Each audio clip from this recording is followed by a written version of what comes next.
아주 또 열심히 해봅시다. 예, 좋습니다. 그래서 거울이라는 작품 한번 보도록 하시죠. 예, 아까 말했듯이 그렇죠. 초현실주의 그리고 1930년대 일제가 있던 시기의 작품이고요. 그리고 거울의 어떤 의미 같은 것들을 잘 기억해 보면서 한번 시의 내용을 하나씩 살펴보도록 할게요. 첫 번째, 거울 속에는 소리가 없어. 그렇죠. 거울이라는 어떤 세계의 특징 하나가 제시되어 있는데 그 거울 속 세계에는 소리가 없다라는 특징이 제시되고 있습니다. 소리가 없는 게 뭐? 라고 생각하실 수 있지만 그렇죠. 내신에서는 이제 교과서 해석, 이 구절에 대한 해석을 잘 받아들이셔야죠. 거울 속 세계에는 소리가 없다. 소리가 없다라는 건 뭐예요? 현실 세계의 소리가 거울 속 세계로 들어갈 수 없다라는 의미가 되겠죠. 그렇게 봤을 때 거울 속 세계는 소리가 들어올 수 없는 단절된 세계라는 의미가 가장 쉽게 파악될 수 있고요. 자, 그럼 소리가 없는 거울 속 세계, 그와 대비되는 거울 밖의 세계는 시끄러운 현실 세계로 볼 수 있습니다. 그래서 간단하지만 소리가 없다라는 구절을 통해서 거울은 현실 세계와 단절된 세계이며 소리가 없는 거울 세계와 달리 현실 세계는 좀 시끄러운 세계가 될 수 있겠구나. 이러한 것들을 이제 생각해 볼 수 있어요. 계속해서 보자. 저렇게까지 조용한 세상은 참 없을 것이요. 그럼 거울 속 세계가 굉장히 조용하다는 어떤 강조가 되는 표현이고 저렇게까지 조용한 세계는 없을걸? 저렇게까지 조용하다라는 것은 거울 세계의 하나의 특징인데 현실 세계와는 다른 특징이 제시되고 있지. 그래서 저렇게까지 조용한 세계, 거울 세계의 특징이면서 현실 세계와 다른 특징, 현실 세계와 다른 특징이 제시되니까 이질적인 세계라는 해석이 성립하게 됩니다. 현실, 우리가 익숙한 현실 세계와는 다른 약간 이질적인 세계가 거울 속 세계가 되는 거죠. 그리고 이제 여기부터 구분을 잘 하셔야죠. 예, 친절하게 다 써 있어요. 그렇게 봤을 때 거울 속에 있는 나 그리고 거울 밖에 있는 나 이 두 개에 대한 구분이 아마 문제로 출제될 가능성이 큽니다. 우리 윤동주의 그 쉽게 쓰여진 시에서도 맞아요. 여러 가지 문제들이 현실적 자아와 내면적 자아를 구분하는 문제를 했었지. 맞습니다. 거울 속에 있는 나의 자아와 거울 밖에 있는 나의 자아를 구분하는 거. 이 구분을 잘하면서 읽으시면 좋을 것 같아요. 그래서 교과서에서 할때 거울 속에 나, 즉 나의 내면적 자아를 네모로 거울 밖에 나, 즉 현실을 살아가고 있는 현실적 자아를 동그라미로 줬어요. 한번 보자. 거울 속에 나, 내면적 자아였죠? 거울 속에 나에게 귀가 있대. 다만 이 귀의 특징은 뭡니까? 현실의 나, 현실의 나의 말을 못 알아듣는 딱한 귀가 두 개나 있다는 거예요. 즉 어때요? 거울 속에 나도 귀가 있지만 내가 말해봤자 거울 속에 나에게는 닿지 않습니다. 두 자아가 어때? 의사소통이 단절된 상황이라고 볼 수 있죠. 거울 속에 나에게 나의 목소리가 닿지 않는다. 계속해서 보겠습니다. 거울 속에 나, 즉 나의 내면적 자아는 왼손잡이다. 왜 왼손잡이일까요? 그렇지 않습니까? 거울은 나의 좌우로 이제 반전해서 비춰주기 때문에 내가 이렇게 오른손을 내밀면 거울 속에 나는 자연스럽게 왼손을 내밀게 되지요. 그렇죠. 그러한 어떤 거울의 좌우가 바뀌는 거울의 특징을 설명한 부분이고요. 그래서 어때? 거울 속에 나는 왼손잡이에요. 그렇기 때문에 왼손잡이이기 때문에 악수를 받을 줄 모르는 왼손잡이가 되는 거죠. 그렇지 않겠어요? 거울 보고 이렇게 오른손을 내밀면 저 친구는 왼손을 내밀 테니까 악수가 성립이 될 수 없지. 자, 그럼 악수라는 행위, 그렇죠. 윤동주의 쉽게 쓰여진 시에도 나오지 않습니까? 나는 나에게 손을 내밀어. 그렇죠. 거울 속에 나, 화해, 어떻게 보면 소통 이런 거라고 볼 수 있는데 그러한 소통과 화해가 지금 불가능한 상황입니다. 뭐라고요? 현실적 자아와 친밀감을 나눌 수 없는 상황이라고 보시면 돼요. 거울 속에 나는 왼손잡이, 악수를 할 수 없다의 의미는 뭐다? 거울 속에 나와 나는, 즉 현실의 내면적인 자아와 현실의 자아는 친밀감을 나눌 수 없다. 분열되어 있다. 이 의미를 잘 보시면 되고요. 자, 이제 거울의 기능이 소개되고 있다. 제가 앞부분 특징에서 굉장히 중요하게 설명했던 부분이 거울이란 뭐야? 바로 나의 내면적 자아를 만나게 해주는 매개체라고 했었죠. 즉 거울 덕분에 나는 거울 속에 나를 만져보지 못하는 구요만은 거울이 아니었던 내가 거울 속에 나를 만나보기라도 했겠소? 그래서 어때요? 이 거울, 여기서의 거울은 거울 때문에 내가 거울 속에 나를 못 만져? 단절의 의미를 가져. 근데 여기 속에 나는 어때? 이 속에 두 번째 구절의 거울은 거울이 아니었던들 내가 거울이 없었으면 내가 쟤를 만났겠어? 매개체가 되는 거지. 그래서 겨울의 이중적 속성을 잘 기억해 두시면 됩니다. 겨울 때문에 내가 나를 못 만져. 그래서 단절도 주지만 결국 거울이 있기 때문에 내가 나를 만날 수 있어. 즉 거울은 성찰의 매개체이자 오히려 단절을 가져오는 연결의 매개체이지만 단결을 가져오는 이러한 이중적 속성을 보여주고 있다. 좋습니다. 계속해서 보죠. 나는 지금 거울을 안 가졌소만은 즉 거울이 없기 때문에 지금 어때요? 내 내면의 자아를 만날 수 없는 상황이거든요.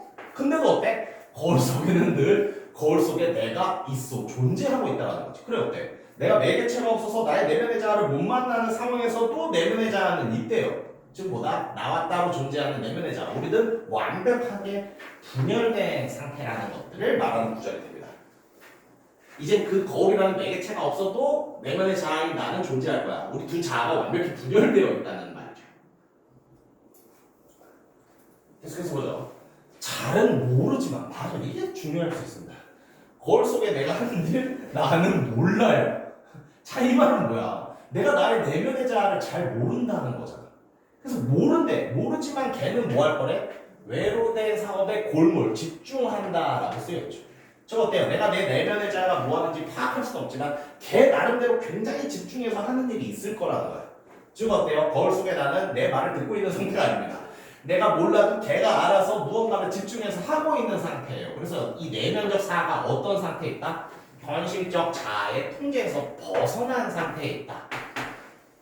라는 특징이 생기는 겁니다. 뭐라고요? 거울이 없어서 내가 걔를 보진 못하지만 아마 내가 모르지만 걔 뭐 하고 있을걸? 지금 어때? 내가 걔한테 뭔가 이제 영향을 주는 게 아니라 걔 스스로 뭔가를 해내고 있다는 거야. 그래서 나의 내면적 자아가 현실적 자아의 통제에서 벗어나고 있는 것을 의미하는 구절이다. 계속해서 볼게요. 거울 속에 나는 참 나와는 반대요. 그렇죠. 손잡이도 반대고 손수는 방향도 반대고 거울에 비춘 나는 좌우 반전돼서 반대로 나오고 있죠. 이 두 자아의 어떤 관계가 그럼 강조되는 겁니까? 모순적인 관계. 나와 반대인 나와 모순의 관계가 이 거울 속의 자아와 현실의 자아 나 사이에 존재하는 겁니다. 그렇죠. 그리고 마지막. 나는 거울 속에 나를 근심하고 진찰을 할 수 없어서 내가 걔를 걱정해주고 내가 걔가 어떤 상태인지 알 수 없어서 어떻다? 섭섭하다라는 태도가 제시되고 있죠.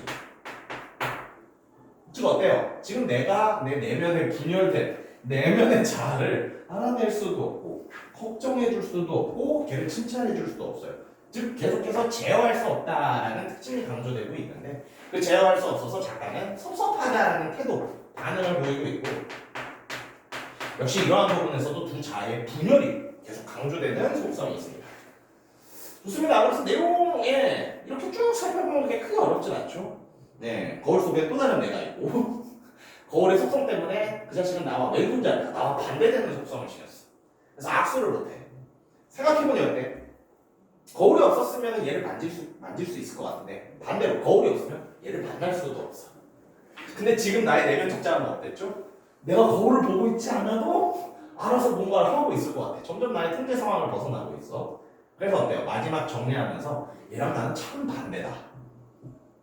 그래서 근데 내가 얘를 제어할 수 없고 얘를 걱정할 수 없는 상황이 나는 더 섭섭하다 라고 할 수 있는 반응을 보여주면서 시가 끝나게 됩니다. 좋습니다. 이러한 내용의 작품이었고 정리된 부분 한 번만 보도록 할게요. 자, 여기서는 19 시어의 상징적 의미가 굉장히 중요합니다. 일단 아까 말했듯이 거울은요 두 자아가 만날 수 있는 매개체가 되기도 하지만 거꾸로 말하면 뭐가 돼요? 이 거울이라는 벽 때문에 쟤를 만질 수가 없어 단절이 되기도 합니다. 그래서 이 거울의 어떤 이중적인 속성 이걸 잘 기억해 주시면 좋을 것 같고요. 거울 속에 나는 어떻다? 내면적 자아 이것만 기억하시면 돼요. 근데 거울 속에 나의 특징은 내가 모르는 상황에서도 얘는 존재 존재할 거야. 그래서 어떤 특징이 계속 강조돼요? 분리되었다라는 특징이 계속 강조됩니다. 그리고 악수, 그렇죠. 거울 속에 나를 자꾸 만지고 싶어서 손을 내밀지만 저 자식은 왼손잡이라서 악수를 할 수가 없어요. 즉 어때? 나의 내면에 있는 자아와 소통하려는 시도를 악수로 보여주고 있거든요. 근데 이게 잘 안 되지.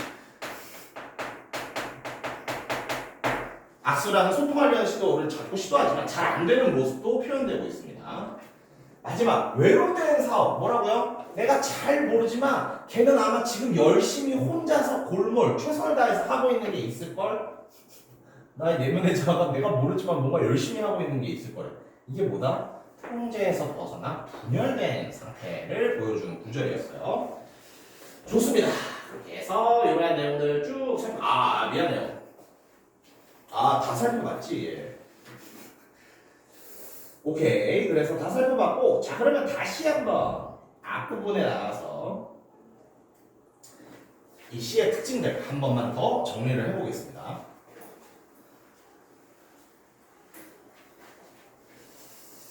그렇죠.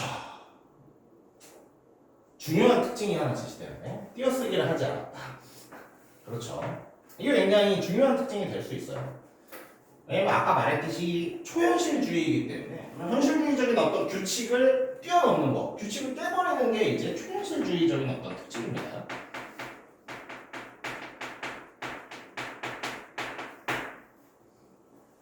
그리고 어때요?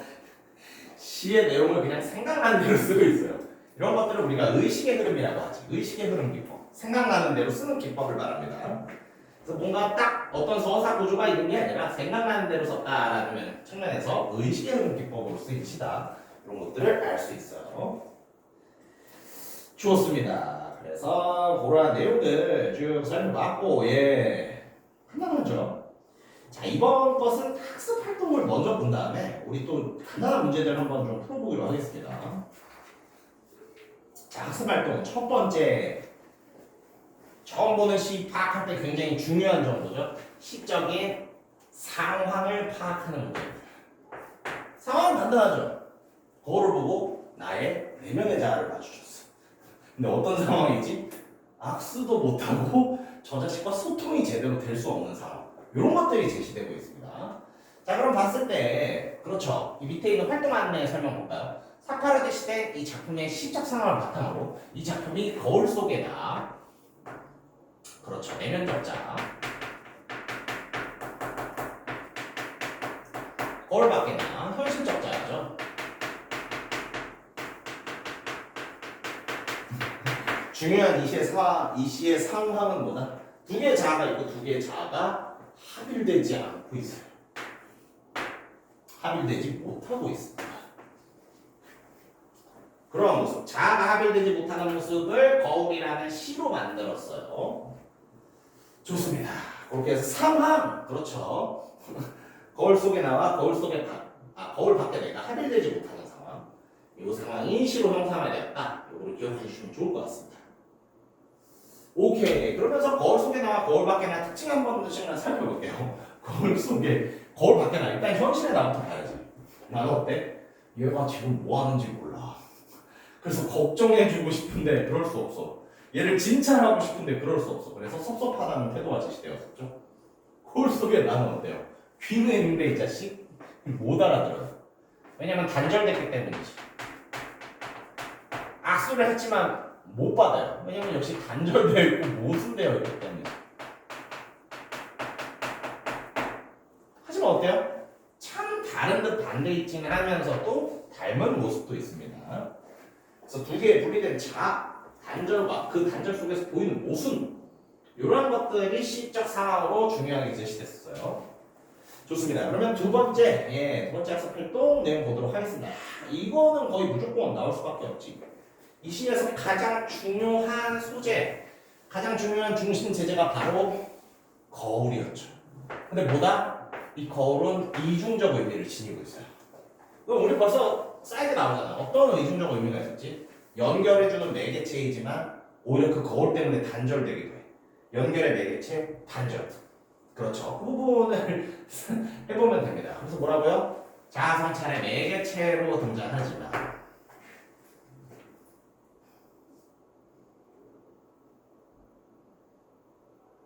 그렇죠. 특징들. 만져보지 못한다. 근심하지만 진찰할 수 없다. 내 말을 알아듣지 못한다. 내 박수를 받을지 모른다. 이 단절시키기도 하지. 그래서 연결해주는 자아성찰의 매개체이기도 하지만 이 단절시키기도 하는 게 거울의 이중적인 의미였습니다. 연결, 자아성찰의 매개체, 하지만 반대되는 단절을 가져오는 게 바로 거울이었어요. 좋습니다. 학습 활동 달에서는 긍정적 의미와 부정적 의미로 나눠서 설명하고 있어요. 역시 표시해주면 어때요? 중요한 키워드 4개. 부정적 의미 단절. 4개와 단절. 이것이 핵심 키워드로 보면 좋겠습니다. 그리고 어때요? 또 똑같은 문제지. 거울 속의 나의 행동. 거울 밖에 나의 행동. 이 행동을 통해서 우리가 볼 수 있는 건 뭐야? 내가 모르는 사업 열심히 하고 있을걸? 손을 내밀지만 악수를 할 수 없을걸? 나의 귀는 있지만 나의 말을 못 알아들을걸? 전부 다 어때? 뭔가 안 되고 있죠. 즉 분열이 돼서 합의를 하지 못하는 세계를 자꾸만 보여주고 있습니다. 거울 속에 내게 있다. 네. 참 단순한 발상이지만 재밌는 시죠. 거울 안에 내가 있어. 나한테도 분열된 자아가 있는 거 아닐까? 쟤랑은 악수도 못해. 대화도 못해. 거울이 가로막고 있기 때문에. 하지만 어때? 그 거울이 있기 때문에 만날 수도 있어. 그런 작품. 자, 혹시 학교에서 이거 초현실주의에 대해서 했었나요?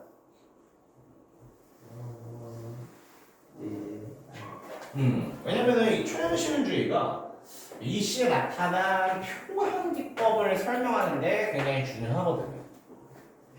그렇죠. 초현실주의. 아까 말했듯이 현실적인 걸로 좀 뛰어넘고 싶어 합니다. 그러니까 어때요? 막 이상한 거 써. 그래서 표현 기법을 설명하기 위해서는 초현실주의를 좀 알아야 된다. 핵심 키워드는 뭐가 되겠어요? 초현실주의다. 영어로는 하이퍼 리얼리즘이라고 합니다. 예. 그렇죠. 리얼리즘을 뛰어넘은 하이퍼 리얼리즘. 이게 바로 초현실주의예요. 초현실주의는 어떻다? 항상 맞아. 이렇게 사람들 원래 논리적이잖아. 그래서 현실적인 거 이런 거 하다가 왜 갑자기 그러면 현실을 뛰어넘어? 뭐 말도 안 되는 걸 하고 싶어요. 보통 이런 전쟁이 계기가 되는 경우가 많아요. 전쟁 같은 게 세상에 몇십만 명이 죽는 말도 안 되는 전쟁이라고 합니다. 근데 현실을 말하는 게 뭔 소용이 있냐? 차라리 현실을 뛰어넘는 게 낫겠다. 차라리 이 뭔가 몇십만 명이 죽는 그런 잔인한 현실을 뛰어넘어서 현실을 뛰어넘는 초현실주의가 낫겠다. 맞습니다. 그래서 전쟁 같은 게 배경이 될 수 있어요. 1차 세계대전 이후 정말 많은 사람이 죽었죠. 이러한 세계대전을 겪고 발전한 예술 운동입니다. 계속해서 볼게요. 인간 정신의 전면적인 해방을 위해 정신이 뭐다? 규칙에 갇혀있어. 현실에 갇혀있어. 오히려 해방돼. 현실을 뛰어넘어. 그러니까 어때? 야, 합리적인 거 말되는 거 말하지 마. 오히려 비합리적으로 생각해. 야, 현실 말하지 마. 잠재의식 생각해. 비합리적이고 잠재의식. 이러한 세계를 탐구하게 되었습니다. 예. 그리고 어때요? 아까 말했듯이 기성의 전통과 질서 같은 게 현실이 되는 거야. 말했듯이 하이퍼 리얼리즘. 현실 뛰어넘어야죠. 그러니까 어때? 전통과 질서? 거부. 깨버려. 그러니까 어때요? 띄어쓰기 안 해. 막 글자 뒤집고 막 이런 사람들도 있었어요. 예. 이런 글자를 이렇게 세로로 쓰는 사람도 있었어요. 아니면 거울에 비춰야만 나타나는 막 그딴 시를 쓴 사람도 있었어요. 아무튼 중요한 것은 현실을 뛰어넘는답니다. 그래서 기성의 전통과 질서 이거를 현실로 둔다면 이거를 거부하는 건 당연히 초현실주의야. 그러면서 어떻게 이거는 이제 내신적으로 중요한 설명이 나옵니다. 새로운 기법과 표현을 추구한다. 초현실주의는 뭐다? 새로운 기법. 현실에서 없을 만한 기법. 이런 것들이 중요합니다. 현실주의에서 이것도 잘했어요. 현실주의에서 이성은 부정적인 의미가 있어요. 약간 그러한 생각과도 맞다 이거든요. 야, 사람이 이성적인데 어떻게 몇백만 명, 몇십만 명이 죽는 세계대전이 일어나? 내가 볼 때 이성이 쓸모가 없어. 이거 어때? 오히려 이성 같은 거를 벗어나자는 거야. 이성이 아니라 우리는 무의식에 더 집중하자는 거야. 그런 것들이 초현실주의고 자동기술법 정도는 알아두시는 게 좋을 것 같습니다. 자동기술법이란 뭐다? 무의식의 세계에서 생긴 이미지를 그대로 기록하는 거. 자동기술법이란 뭐다? 무의식의 세계에서 생긴 이미지를 그대로 기록하는 방법. 네, 그래서 자동기술법에 대한 설명이 나와 있고요. 기존 문법 이런 것들 싹 다 무시하고 굉장히 이상하게 배치하고 다양한 한마디로 좀 이상한 방법들이 초현실주의적인 기법입니다. 자, 그러면 이러한 초현실주의가 어떤 장점이 있는지 한번 살펴볼게요. 초현실주의의 장점은 무엇이냐? 바로 좌절, 혼동, 불안과 같은 좌절, 혼동, 불안과 같은 좀 뭐랄까 감정 중에서도 굉장히 부정적인 감정을 드러내는데 엄청 효과가 있었습니다. 제가 만약에 이제 초현실주의적인 시한도 써볼까? 지 이런 거 쓸 수 있는 거야. 아, 미안합니다. 시라고 써놓고 이게 시예요. 이거 못해요. 예. 난 뭐 글자로 시 안 써. 폭탄 먹어. 이런 게 막 초현실주의야. 이거를 현실주의적으로 쓰면 어떡해? 세상은 나에게 너무 힘들다. 이런 구구절절 설명이 되겠지. 그거 아니야. 세상에 여시나 처먹어. 나는 내가 세상이 싫어. 나는 불안해. 이런 게 이제 초현실주의거든요. 그래서 이러한 뭔가 부정적인 감정을 표현하는 데 매우 효과적이었고요. 시대적인 배경으로 돌아가면 어때? 1930년대 만약 일제시기였죠? 그러니까 어때? 억압되어 있으니까 오히려 이러한 초현실주의가 그렇죠. 활용될 수 있었던 거다. 아무튼 이런 거 논리적 사고에서 벗어난다. 이런 것도 굉장히 중요한 설명이에요. 네, 이것이 초현실주의다. 뭐 단독 출제되기는 어렵습니다. 내가 개인적으로 고등학생한테 초현실주의를 물어본다는 건 좀 무서운 문제야. 하지만 이런 보기를 준다면 충분히 문제로 나올 수도 있습니다. 좋습니다. 그래서 초현실주의적인 요소, 요거는 또 출제 포인트가 될 수 있을 것 같아요. 그래, 형식을 거부하고 무의식을 다루고 막 말도 안 되는 것 같지만 그런 것들을 쓰는 게 초현실주의라며, 그럼 여기서 초현실주의적인 거 일단 눈에 보이는 건 뭐였죠? 이거 중요하지. 띄어쓰기를 의도적으로 무시, 띄어쓰기 안 하는 거. 이런 게 바로 형식을 파괴한 겁니다. 현실을 파괴하는 거야. 현실을 뛰어넘는 초현실주의야. 그리고 아까 우리가 봤던 자동기술법, 그냥 막 쓰는 거, 요 두 가지를 사용했다는 게 이 시의 특징입니다. 초현실주의적인 특징보다 자동기술법을 사용했다. 그리고 띄어쓰기를 쓰지 않았다. 좋습니다. 그래서 뭔가 이런 것들을 초현실적이게 왜 그렇게 파괴하고 뛰어넘고 이상한 생각나는 대로 쓴 건데, 이거죠. 이게 가장 중요해요. 나라 잃었잖아. 얼마나 불안해요. 정말 못 배운 사람이면 불안하지도 않아요. 나라를 잃었는데 또 배웠어. 나라를 찾아야 될 것 같은데 용기는 안 나. 그렇다고 이렇게 한없이 있다가 언제 나라를 되찾을지도 모르겠어. 그렇다고 어때? 나 배운 사람인데 나라 뺏은 놈들한테 협력하면 그건 또 가오가 상하거든요. 그래서 맛이 가는 거야. 불안할 수밖에 없는 거예요. 그러면은 초현실주의가 그래서 난 나의 불안 이런 것들을 뭔가 막 규칙 없이 막 써보고 싶어. 이상하게 이래서 유명해진 사람이었어. 그래서 아까 말했듯이 불안이나 공포 같은 것들을 다루기 좋은 작품, 이 초현실주의였잖아. 식민지 지식인 청년이 느끼는 불안을 나타내는 게 초현실주의적으로 아주 효과가 있었다는 거죠. 좋습니다. 이렇게 살펴봤고, 자 이제 문제 한번 풀어보도록 합시다. 아까 풀었던 부분 뒷부분에 거울 문제가 있거든요. 아까 풀었던 문제 뒷부분 거울 문제 한번 풀어보겠습니다.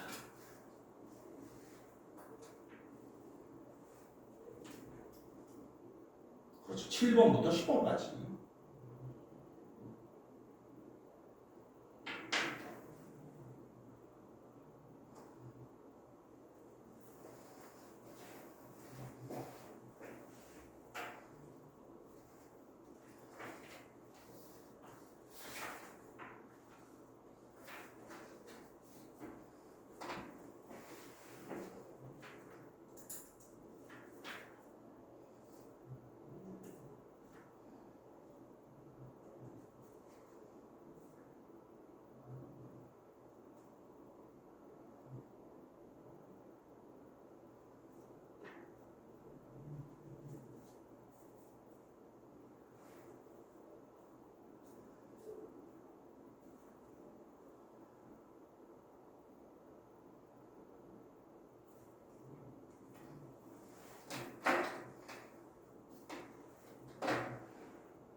9번 외부 지문도 저는 조금 난이도는 있지만 가능성이 있다고 봐요.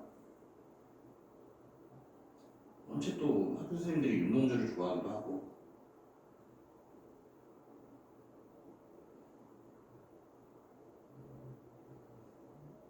근데 등록호가 외부 지문 좀 맛깔나겠어 이번 시험 보니까. 예. 기억나요? 김영랑의 길이. 좀 그거 솔직히 좀 감탄했어요. 아, 잘 쓴다. 예. 내 검은 거는 울지 못한다. 아니 100점인데 귀엽게 주세요. 아마 윤동주 씨랑 엮었을 텐데. 내 검은 거는 울들을 못한다. 노인이 하늘로 떠나가 보고 울들을 못한다. 여전히 밖은 어둡니다. 뭐 그런 시 있었잖아요. 미안합니다. 그리고 신경림 씨도 하나 써서. 예. 참. 외부 지문 선생님 문학을 좀 좋아하시는 것 같아요. 섹시하게 잘 썼어.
혹시 카페인 부족이었나? 카페인 먹으니 정신이 좀 불안한 것 같아. 이 사실 제 커피가 아니거든요. 누가 한 건데? 그래서 내가 한 컵만 따라 마시는데 갑자기 좀 상태가 좋아져서 나 근데 오늘 커피 2손이나 먹었는데 벌써. 이제 커피 없으면 정신도 못 차리는 마탱이가 간 사람이 되어버린 거죠.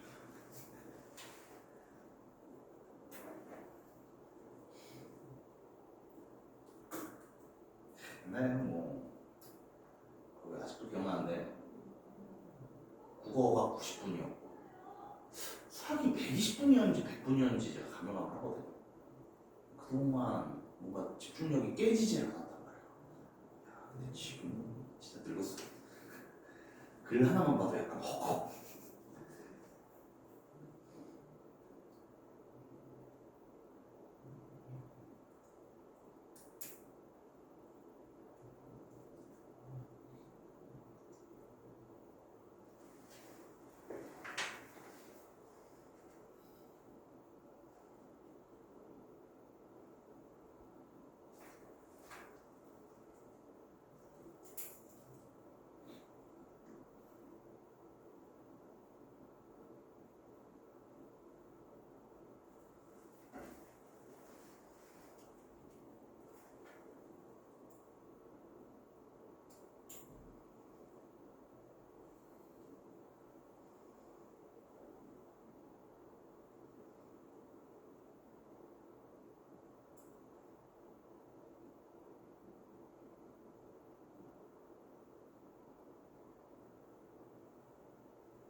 너무 걱정하지 마세요. 예, 왜냐면은 서술형 문제 안 나오니까 그냥 핵심 키워드만 약간 단답 형식으로 써도 됩니다. 잠깐 이시 왜 썼어요? 근데 이시를 쓰는데 초현실주의적인 기법을 왜 썼어요?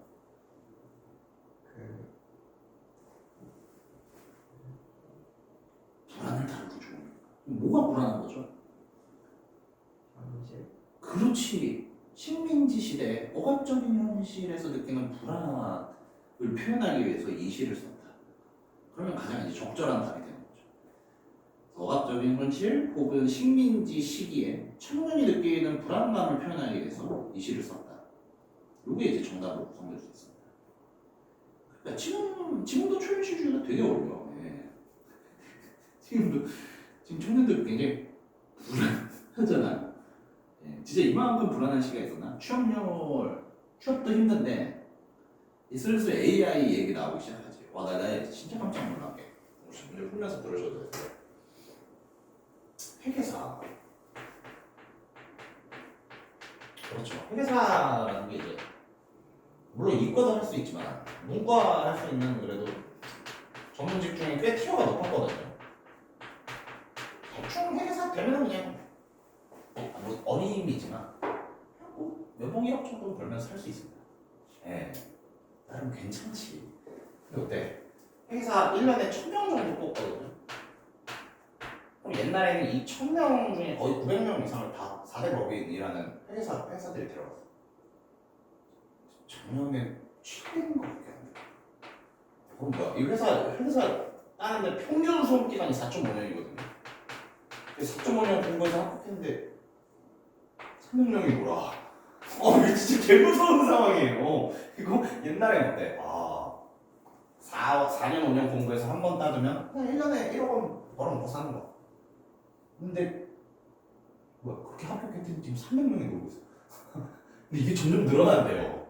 왜냐면 법인에서 이제 인력이 필요가 없으니까 다 못 데려가는 거야. 옛날엔 1000명 합격하면 거의 900명 이상 다 데려갔거든요. 큰 법인들이. 이 말하는 회계법인, 우리나라 4대 회계법인이 있어요. 회계사 합격하면 다 여기 들어가. 근데 지금 얘네들, 우리 티오 다 쳤는데, 우리 AI 쓰는데 하고 안 들어가. 여기서 진짜 4.5년 걸려서 공부했는데, 300명이. 이게 점점 늘어나. 진짜 좀 무서워. 나는 개 무서울 것 같거든. 그 와중에도 이 회계사 공부하는 사람, 내가 설마 이 300명에 들겠어? 하겠죠. 예. 하겠지만, 저는 진짜 좀 무섭게 느껴집니다. 아무튼 진짜. 지금도 그래서 초현실주의가 되게 어울리지. 뭐지? 나 지금 열심히 해도 이거 될 수 있나? 어떤 불안. 딱 그런 불안을 얘기하기 좋은 게 초현실주의다. 예, 그런 거 살펴봤고, 우리 한번 7번 문제부터 거울에 대한 시의 복습 내용 생각한다고 생각하면서 한번 풀어봅시다. 그렇죠. 거울 7번 문제. 시에 대한 설명으로 가장 적절한 것을 고르는 문제였죠. 어땠어요? 정답은 1번입니다. 다시 볼까? 띄어쓰기를 의도적으로 무시하고 있다. 그렇지. 현실의 규칙을 무시한다? 이것도 초현실주의적인 특징인 거지. 2번. 반어적인 표현을 사용해 시적 긴장감을 공존시키고 있다. 일단은 반어적 표현이 사용됐는지 이 표현 기법에 대한 검증을 해볼까요? 반어 표현 사용됐습니까? 반어적인 표현이라고 볼 수 있는 부분이 없지. 네, 반어는 뭐죠? 반대로 말하는 거. 그럼 어때? 약간 이런 부분을 의심할 수 있나?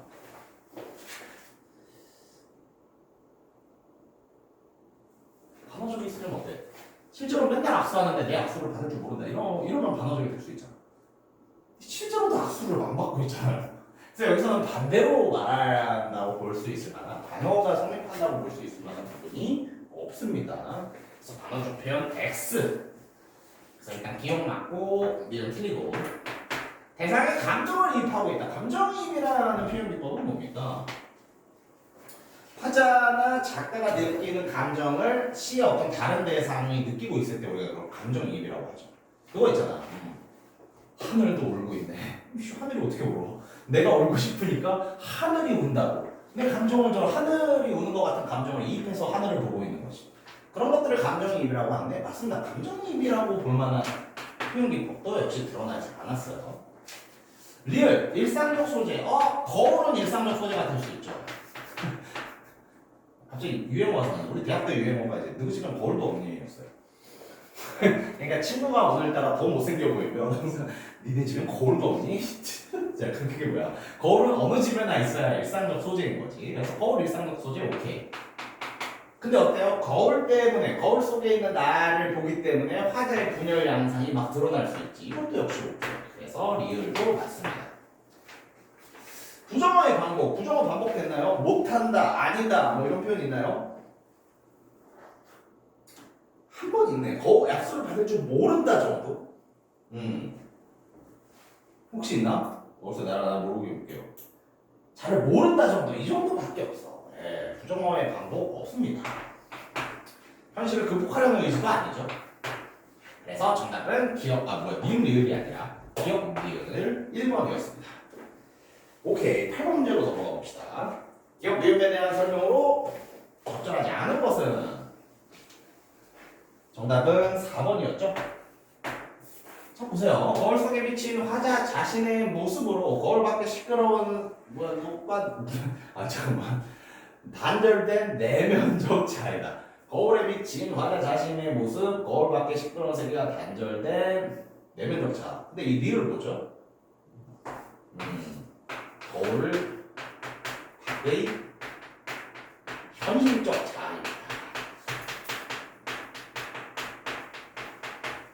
그래서 이 나와 나를 구분하는 거. 거울 속의 나, 참나, 진짜 나죠. 그래서 리을은 거울 밖에 현실적 자아인 거울 밖의 나를 말하는 거니까 4번 설명이 틀린 거고요. 예, 쉽게 나왔지만 이런 식으로 내면적 자아의 나와 현실적 자아의 나를 구분하는 문제 충분히 나올 수 있어요. 네. 거울에 비친 화자 자신의 모습을 여기까지 맞지, 그치? 거울에 비친 화자 자신의 아니죠. 예. 그 거울의 모습을 그렇지, 거울에 비친 나, 즉 거울에 떠 있는 나니까 이것도 거울 속자, 내면적 자아로. 속을 뻔했어. 거울에 비친 화자 자신, 거울에 비친 나니까, 그렇지, 거울 안에 있는 내면적 자아를 말하는 거지. 좋은 질문이었어요. 좋아요.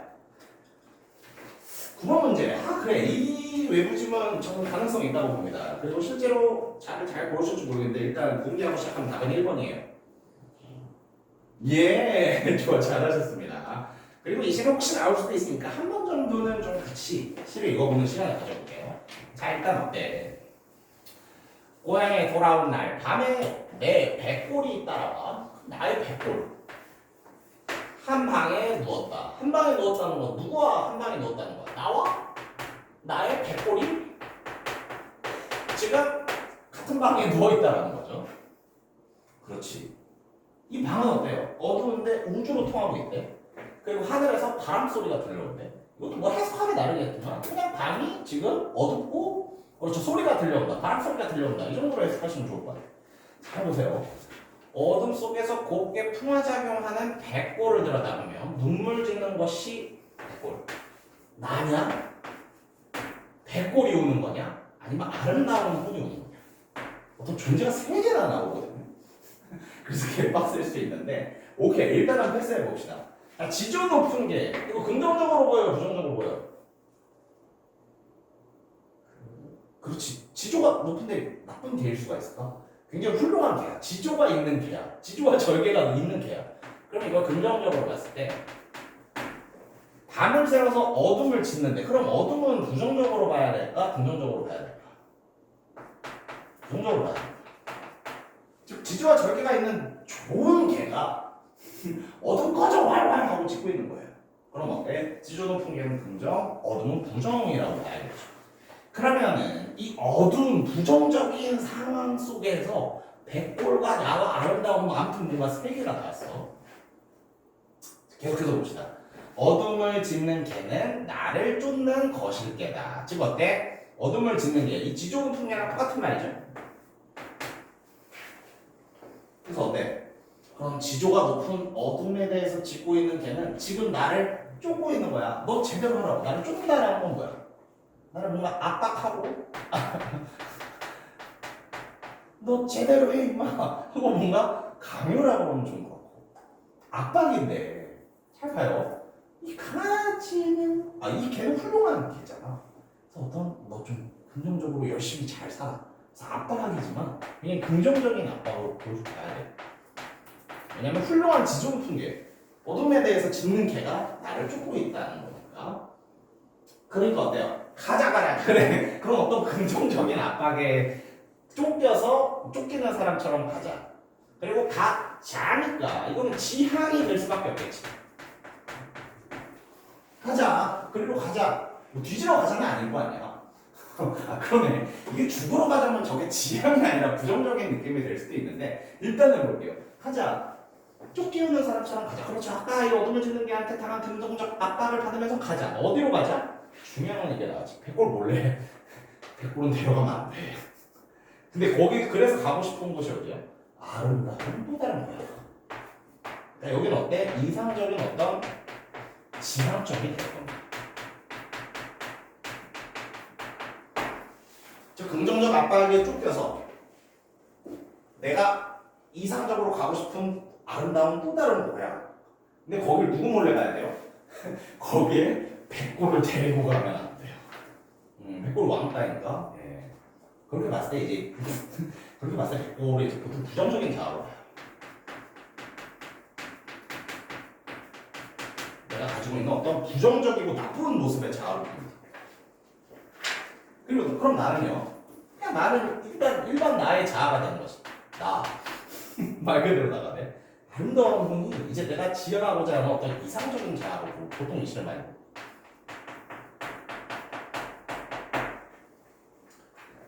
그렇죠. 풍화작용이라는 건 뭡니까? 바람이나 어떤 뭔가 화학적 작용에 의해서 썩어 없어지는 거잖아. 풍화작용하는 백골이라서 부정적으로 해석을 할 수도 있어요. 근데 저는 이 부분이 그래도 좀 더 근거가 된다고 봐요. 이런 어떤 좋은 곳을 갈 때 백골 몰래 가자. 백골은 즉 나쁜 거라고 볼 수 있겠죠. 자, 그러니까 이 시는 한마디로 그렇죠. 방 안에서 나 그리고 백골이라는 부정적 자를 성찰하는 시가 됩니다. 예. 그랬을 때 나는 저 개한테 어떤 긍정적인 압박을 당해서 나의 이상과 지향점으로 가고 싶다라는 시가 성립하게 될 수 있는 거예요. 그랬을 때 정답은 1번이 되는 거죠. 그렇죠. 이 방이기 때문에 이 백골을 만나고 이 백골에 대해서 생각할 수 있는 겁니다. 즉 방이라는 매개체가 있기 때문에 나는 부정적 자아인 백골을 생각할 수 있는 거예요. 그랬을 때 이 시의 거울과 굉장히 유사하죠. 거울 속에서는 현실적 자아, 즉 또 다른 자아인 나와 만날 수 있게 되는 거잖아요. 그래서 거울과 한방 전구보다 또 다른 자아를 만날 수 있는 공간이 된다. 그래서 1번이 정답이었습니다. 그렇죠. 그리고 아까 말했듯이 또 다른 고향은 거울 속은 이상 실현할 수 있는 공간 안 이어지죠. 오히려 또 다른 고향이 이상 실현할 수 있는 공간과 이어지죠. 이 시의 거울 속에 나와 보기에 지조 높은 개는 함축적 의미가 비슷하다. 그렇진 않아요. 거울 속에 나는 나의 내면의 자아이지 그렇게 이상적인지 모르겠어. 하지만 지조 높은 개는 어때요? 맞아요. 좋은 가치를 추구하는 굉장히 이상적인 존재라고 볼 수 있어요. 그래서 전혀 유사하지 않대요. 내 악수는 어때요? 소통을 위한 노력인데 풍화작용이 어떻게 소통을 위한 노력이죠? 내 백골이 당하고 있는 거지. 나의 부정적인 자아가 백골이 당하고 있는데 풍화작용이지. 내가 풍화작용을 시켜서 백골과 지금 의사소통을 하려는 게 아닙니다. 그래서 풍화작용이 안 돼. 마지막 이 시의 거울 밖에 나와 달리 보기에 아름다운 분은 화제가 아름다운 분은 긍정적인 대상이지. 아름다운 긍정적인 대상, 긍정적인 자라고 볼 수 있어요. 이렇게 봤을 때 정답은 1번이면 알 수 있습니다. 그래서 이 또 다른 고향, 이 정도는 한번 외부 지문에 좀 대비해 볼 만하지 않을까 그런 생각을 가지고 조금 구체적으로 살펴봤습니다. 좋아요. 그래서 남은 이제 교목이랑 그렇죠. 우리 거울 역시 복습하면서 문제 한번 풀어보시고 아이고 다는 못 나가겠지만 오늘 그래도 그렇죠. 일단은 나가보겠습니다. 오발탄. 그렇죠. 그래서 이제 오발탄 부분 함께 보도록 합시다. 네. 어딨지? 잠시만요.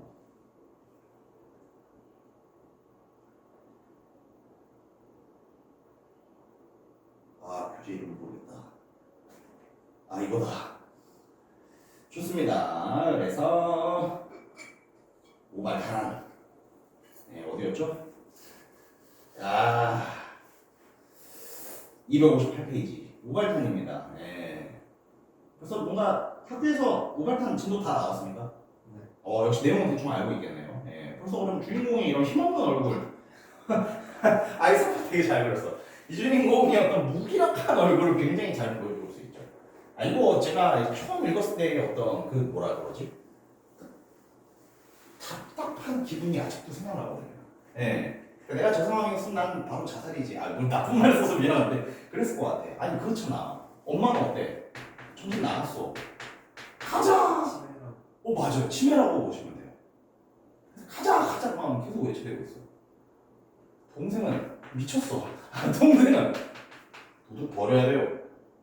양심을 버리면 성공할 수 있습니다. 개불안하지. 저 새끼 뭐 하려고? 뭐 어디 도둑질이라도 하는 거 아니야? 여동생은요. 개 미안한데 지금 그렇죠. 농가에서 살고 있어. 자기가 부자였으면 여동생이 이런 일 안 해도 되잖아.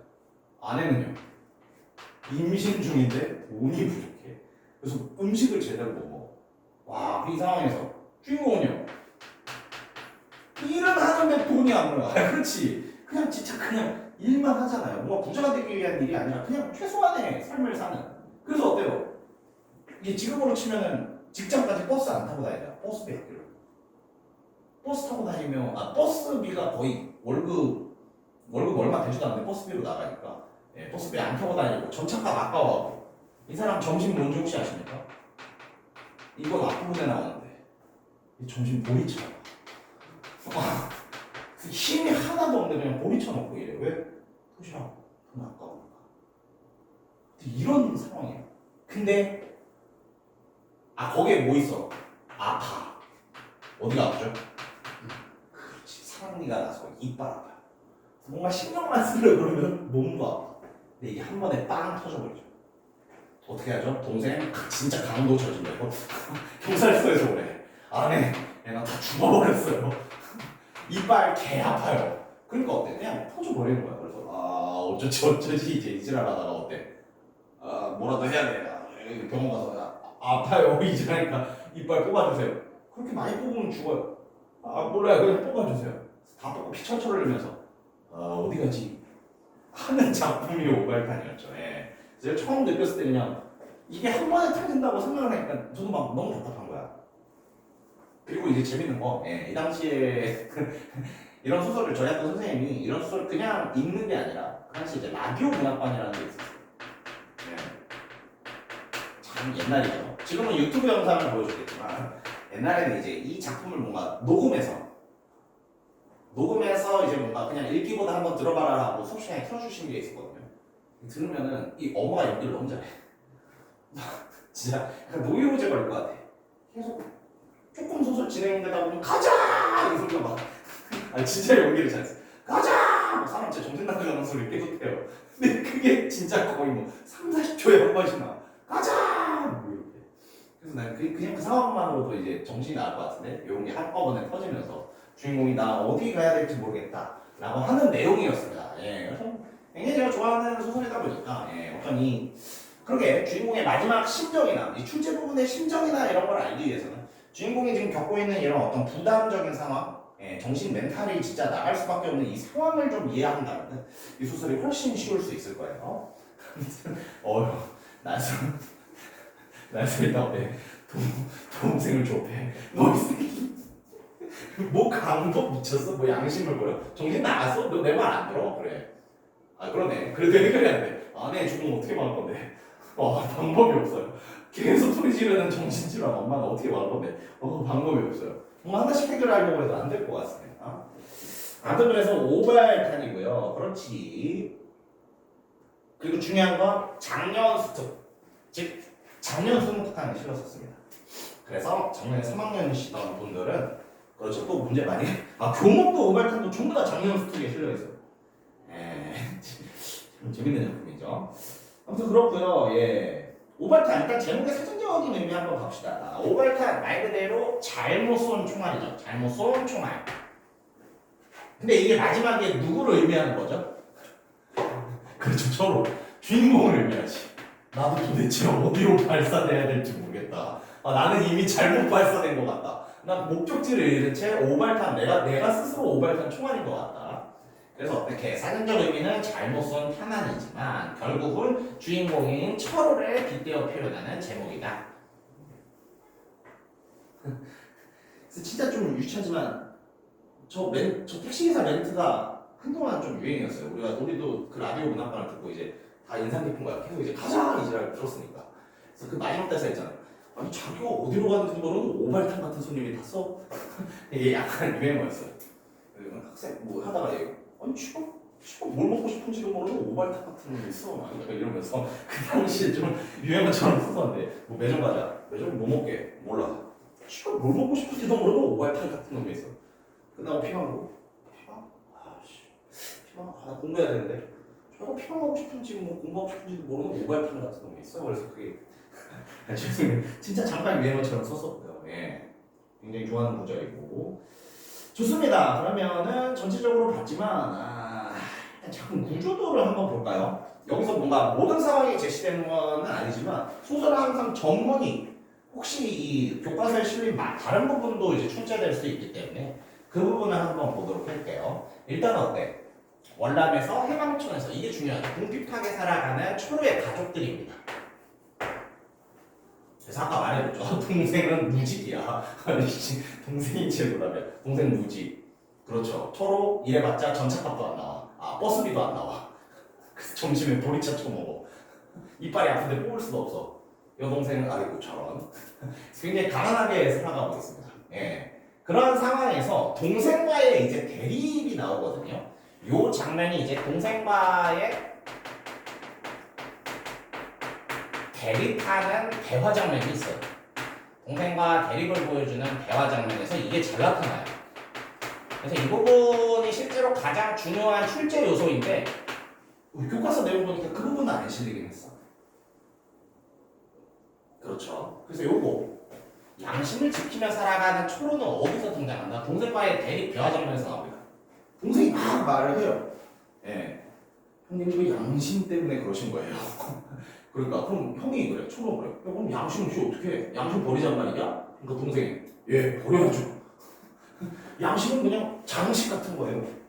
있으면 좋지만 없어도 아무 소용 없어요. 오히려 양심을 버린 사람이 잘 살 수 있어요. 그 상황에서 이제 초로는 그래도 양심 지키며 살아야지. 이 부분에서 이제 초로의 어떤 가치관이 잘 보입니다. 그리고 위기, 예, 이 부분부터는 소설에서 출제되고 있죠. 예, 결국 양심을 버리겠다 지랄하는 동생 여우가 저런 강도가 돼서 경찰에 잡혀요. 그리고 아내는 출산을 하다 죽어버려요. 그런 상황에서 이제 어떤 정신적인 리미트가 해제돼요. 마탱이가 간 사람이 그렇죠. 거리를 헤매다가 어딜 갈지 모르다가 충치 다 뽑고 피를 질질 흘리면서 택시에서 어디 갈지 모르겠어요 하면서 의식을 잃는 장면으로 마무리되고 있는 게 전체 내용이었습니다. 사실 가장 유명한 부분은 이 부분인데 전개 부분인데 이거 제가 수능 특강 문제 한번 클리닉이나 수업때 한번 가져올게요. 왜냐면은 물론 이 부분부터 나왔지만 항상 좀 이 부분이 출제 요소 1위라 한 번 정도 우리가 문제를 풀어볼 필요가 있을 것 같아요. 좋습니다. 그러한 내용이었고요. 작품의 내용들 한번 살펴보도록 하겠습니다. 일단은 작품 안에 이 작품의 어떤 전체적인 내용을 추측해볼 수 있는 부분이죠. 한번 좀 볼게요. 이 작품은 월남한 가족, 그렇습니다. 원래부터 남한 사람들은 아니었어. 전쟁 때 그렇죠. 자유주의를 따라서 월남한 가족이죠. 어떻게 보면 이 사회에서는 뭐 토착 세력이 아니라 좀 이방인 같은 세력으로 볼 수도 있습니다. 아무튼 월남한 가족이 6.25 전쟁이라는 굵직한 사건 직후 굉장히 가난하게 살아요. 그리고 사회적 모순 어때? 일을 하지만 돈이 없어. 사회적 모순 속에서 비참하게 가는 모습. 경제적 부핍, 사회적 모습. 이 속에서 비참한 모습을 굉장히 사실적으로 보여줍니다. 그렇죠. 이 작품을 통해서 보면 진짜 전쟁 직후에는 진짜 지옥 같은 시기였겠구나 라는 것들을 좀 생각할 수 있죠. 그래서 어때? 이 작품을 통해 6.25 전쟁 남북분단이 당시 사회에 어떤 영향을 줬고 문학은 그러한 현실을 어떻게 표현하는지를 보여줄 수 있다고 하거든요. 그래서 사실 이 엄마가 가자 하는 것도 어디로 가자는 건지 아십니까? 맞아, 자기들 뭐야. 근데 어떻게 전쟁 때문에 못 가잖아. 거의 뻐꾸기식이야. 계속 가자! 시간만 되면 가자라고 했죠. 예. 아직도 나 그 연기가 너무 기억이 나. 예, 그래서 그게 굉장히 그런 작품이었고요. 오발탄의 의미, 아까 잠깐 봤지만 역시 한번 이 제목의 의미 한 번만 더 정리해 봅시다. 일단은 잘못 쏜 사전적 의미였죠. 사전적 의미로 오발탄은 잘못 쏜 탄환입니다. 그렇죠. 근데 결국에 누굴 표현한다? 잘못 썼다. 철호를 빗대어 표현. 철호를 빗대어 표현한다. 철호가 이제 오발탄이 되는 거예요. 왜 오발탄이죠? 너무나도 갑자기 한 번에 일이 터져버리니까 뭐부터 해야 되지? 뭐부터 수습해야 되지? 도저히 방향감각 삶에서 내가 뭐부터 해야 될지 그거를 상실해버린 철호. 즉 방향감각을 상실해서 잘못 발사된 총알인 철호가 오발탄이 되는 거죠. 그리고 어때? 이거는 좀 이제 오바 해석이라고 생각하는데 문학에서는 중요하지. 나는 오발탄은 그냥 주인공 끝인 것 같은데 뭐까지 확장하고 있어요? 전쟁 이후 주변부로 밀려나 경제적 궁핍 속에서 살아가는 소외된 사람들도 오발탄이다. 근데 어떻게 소외된 사람들? 전쟁 때문에 경제적으로 궁핍해서 소외된 사람들이 오발탄이다. 그리고 마지막은 뭐다? 자신의 의지하는 불가능하게 통제불능한 현실에 대한 문제 해결 능력을 상실한 존재들이 오발탄이다. 네. 과장에서 같긴 한데 그렇죠. 혹시 나올 수도 있으니까. 그래서 오발탄의 의미 하나는 뭐다? 사전적 의미. 잘못 발사된 탄환. 하나는 뭐다? 철로. 일이 터져서 방향감각을 상실한 철로. 그리고 또 뭐가 있다? 그래서 전쟁 속에서 궁핍하게 살아가는 소외된 사람들이 오발탄. 그리고 뭐요? 이러한 어떤 자신의 의지와 불가능하게 통제불능 상황에서 문제 해결 능력을 상실한 사람들이 오발탄. 제목의 의미였어요. 좋습니다. 그러면 앞부분 줄거리 한번 보도록 하죠. 예. 진짜 예술 같은 대사들이 많아요. 예. 뭐라 그랬지? 양심? 그건 어린아이의 의공 같은 거예요. 동생이 막 이래.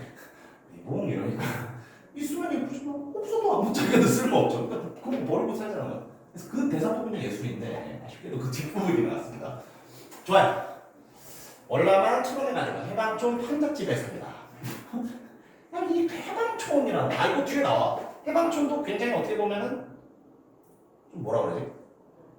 관어적인 표현. 네. 해방이 된 동네. 좋잖아. 그지들 사는 어려운 동네거든요. 그래서 이것도 제가 보면 어떻게 좀 보면은 아이러니한 제목, 아이러니한 동네 이름이라고 볼 수도 있고 해방촌 판잣집에 산다. 계리사의 서기로. 그렇죠. 계리사는 어떤 직업에 대한 건데 용어 설명 한번 보시고요. 아무튼 계리사 서기 돈 많이 못 버는 직업입니다. 박봉 적은 월급을 받으며 일하는 철호는 북쪽에서는 지주의 삶을 살았으나 이게 진짜 비극이지. 이게 그러니까 과거에는 분명했던 거예요.